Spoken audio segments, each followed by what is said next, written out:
Welcome to today's presentation on the P.I.E model in instructional design.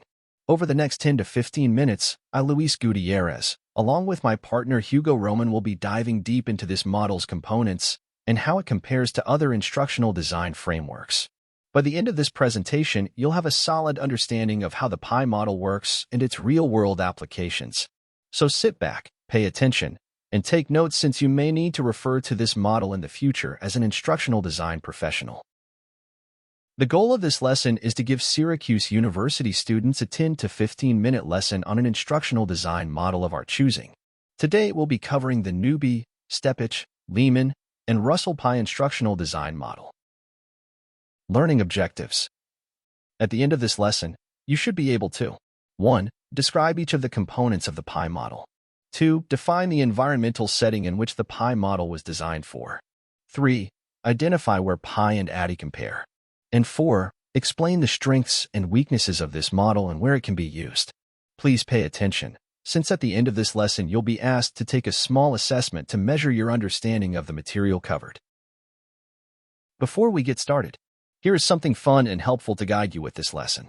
To support your learning, we've included a boot icon next to essential points to remember after class. We understand you have multiple lessons today, so watch for this icon throughout the presentation to assist you in this learning activity. So let's get started. What is P.I.E? Well, it's not this, but now I want one. All kidding aside, P.I.E is an acronym that stands for Plan, Implement, and Evaluate. While it may sound like a straightforward acronym, its implications are profound. P.I.E represents a continuous process rather than a linear one. According to McMurray and Steger, 2002, it can also be depicted as a linear-looking model but remains cyclical in practice. This aspect ensures that the instructional design process is dynamic and adaptable to various contexts. So please be aware that the P.I.E model may come in various forms. What sets the P.I.E model apart from other instructional design frameworks? As noted in the previous slide, this is a cyclical model process that is ongoing and may start from anywhere. It stems, as with most instructional design models, largely from the IDE process, as we will see in the next slide. The P.I.E model was designed to be classroom-oriented, involving technology implementation at its core. As noted in Gustafson and Branch, they were motivated to support a shift from a teacher-centric approach to a learner-centered classroom environment, meaning they foresaw the rise of self-development tools and needed some way of allowing teachers to experiment with them. You will understand more once we get into the model's framework. Now, let's compare the P.I.E model with another well-known framework, IDE. Unlike IDE, which focuses on linear style gap analysis, P.I.E embraces the concept of addressing gaps within all phases of the instructional design process. This flexibility allows for adaptation to emerging technologies and diverse learning environments.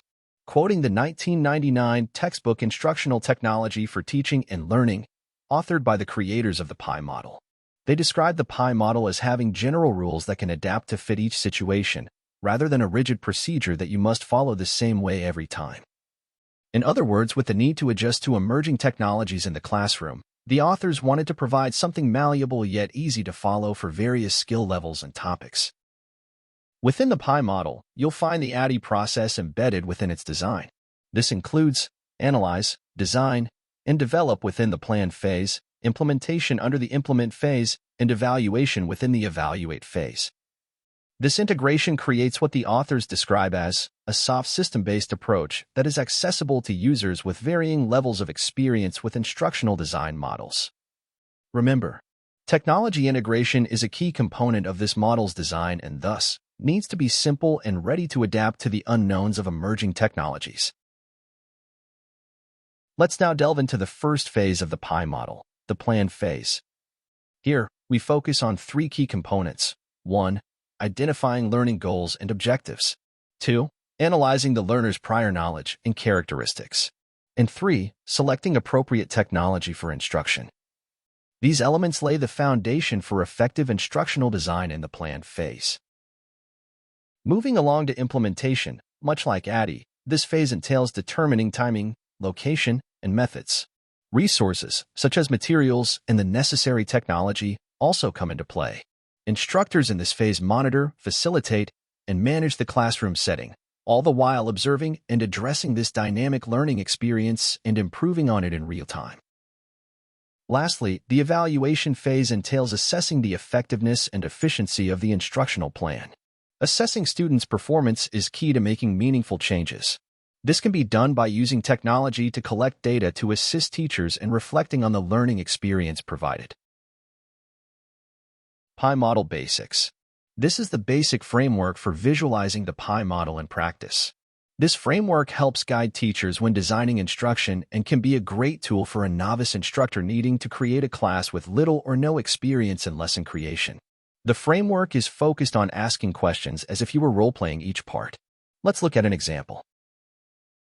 Starting with the top row, each header represents a different viewpoint or input within the P.I.E model's framework, including the learner, teacher, and educational technology selected.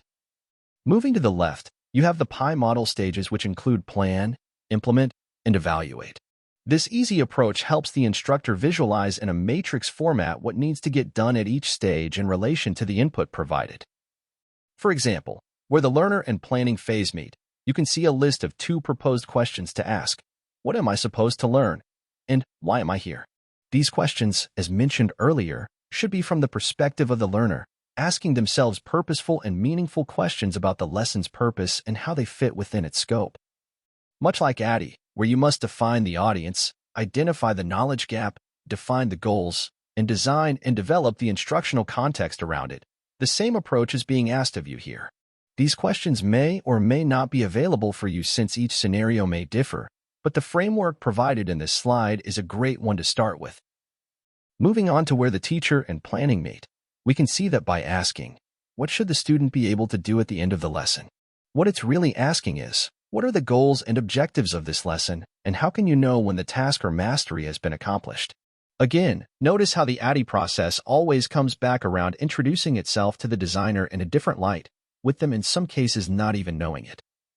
Lastly, at the intersection of educational technology and planning, we encounter questions prompting us to explore how this new tech helps deliver instruction in an educational setting. It's essential to understand how to effectively utilize the tool selected and to remain mindful of its limitations. Repeating this process across each of the 3 phases begins to design the framework of what the instructional material should look like in its final form. As we can see, the P.I.E model simplifies the traditional IDE paradigm and encourages instructors to think holistically about their role, the purpose of technology, and how learners may perceive the learning material based on their needs.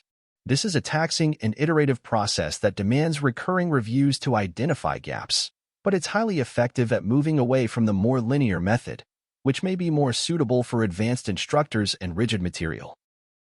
Let's take a moment to examine the strengths and weaknesses of the P.I.E model. On one hand, it's praised for its ease of use, flexibility, and tech-centric approach, making it ideal for novice users. However, some critics argue that its simplistic and loosely structured nature may limit its application in certain contexts, particularly those requiring a more rigorous framework.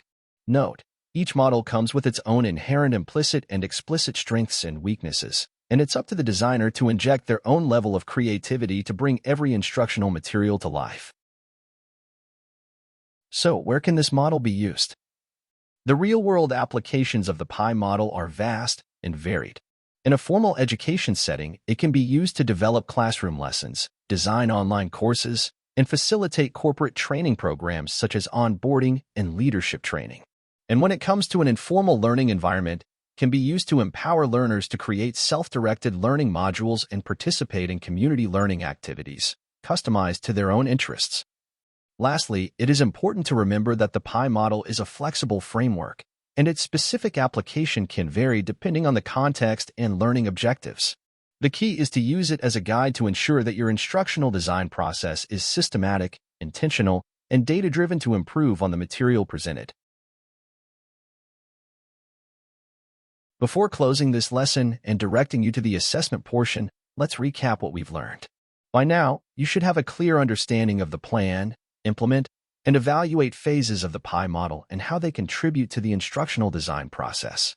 You should also be able to define the environmental setting for which the P.I.E model was designed for, a classroom-centric environment meant to focus on technology implementation, aiming to shift from a teacher-centered environment to a learner-centered one. You should also be able to identify the comparisons between P.I.E and IDE and recognize the similarities and differences, particularly in their approaches to instructional design as linear versus cyclical.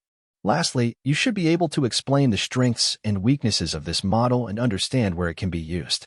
You should have gained insight into the strengths, such as flexibility and adaptability, as well as weaknesses, such as potential limitations in certain contexts. Additionally, you should now understand the various applications of the P.I.E model in formal and informal learning settings. As we move forward, please keep these learning objectives in mind not only for the assessment piece of this lesson, but also as tools any instructional designer should have in their toolbox. At this time, please proceed to the assessment portion located on the right-hand side of your screen to complete the course.